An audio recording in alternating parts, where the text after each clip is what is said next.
मुरगुड येथे ग्रामीण रुग्णालयात महाडायलिसिस केंद्राचे उद्घाटन मंत्री हसन मुश्रीफ यांच्या हस्ते पार पडले।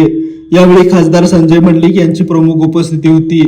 मंत्री मुश्रीफ यांनी सांगितले की स्वर्गीय सदाशिवराव मंडलिक यांच्या पाठबळामुळेच आपण आमदार व मंत्री झालो। मुरगुडच्या विकासाकडे लक्ष राहणारच आहे। मुरगुड परिसरातील सुमारे 50 गावांसाठी हे केंद्र जीवनदायी ठरणार असल्याचे त्यांनी नमूद केले।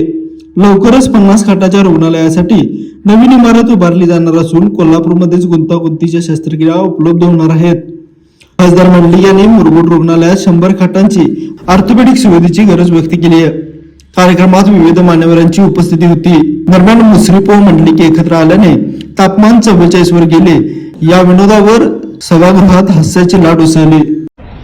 मुरगुड ग्रामीण रुग्णालयामध्ये आज महाराष्ट्र आरोग्य विभागामार्फत PPP तत्वाद्वारे HLL कंपनीनं 5 डायलिसिस सेंटरचं आज या ठिकाणी शुभारंभ केलेला आहे। एका वेळेला 5 व्यक्तीला डायलिसिस दिलं जाईल आणि त्यांच्या विश्रांतीसुद्धा अतिशय चांगली व्यवस्था या ठिकाणी केलेली आहे। या कार्यक्रमाच्या माध्यमातून या ठिकाणी CT स्कॅन आणि MRI सुद्धा PPP तत्वावर उभं राहावं अशी आम्ही मागणी सार्वजनिक आरोग्य विभागाकडे केलेली आहे। मला वाटते तीही PPP तत्वाद्वारे लवकरात लवकर उभं राहील।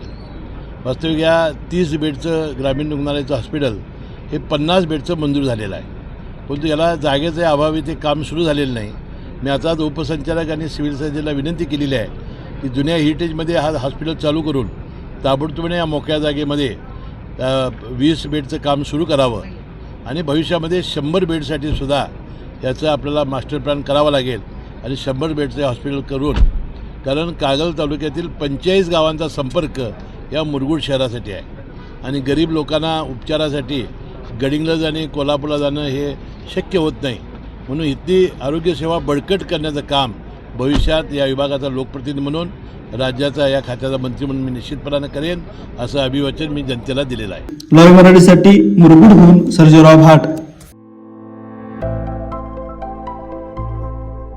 आविष्कार इन्फ्रा तुम्हाला देत आहे विविध लोकेशन्सवर NA प्लॉट्स आणि प्राइम फ्लॅट्सचे प्रोजेक्ट्स। नंदिनी जाधव नगर, शांत निवांत कोल्हापुरात घर म्हणजेच नंदिनी जाधव नगर। मल्हार रामगिरी, तुमच्या स्वप्नातील बंगल्याची पहिली पायरी। मल्हार रामगिरी हातकणंगले। पॅनोरामा हिल्स आंबा, सह्याद्रीच्या कुशीत निसर्गाच्या सानिध्यात तुमचं स्वतःचं farm house. Padmavira city Jaysingpur, एक आधुनिक लाईफस्टाईल देणारा 1 and 2 BHK होम्सचा प्रोजेक्ट।